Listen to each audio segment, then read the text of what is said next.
to bring people together.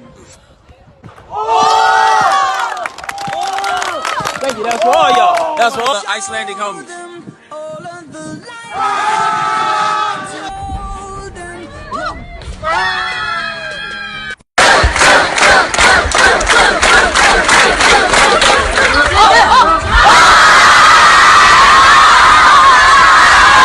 For me, a large part of my work is positivity.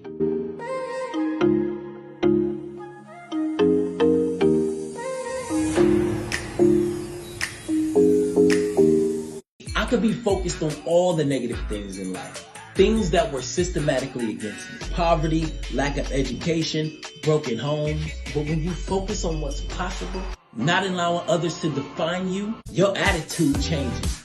You move different. Positivity is an opportunity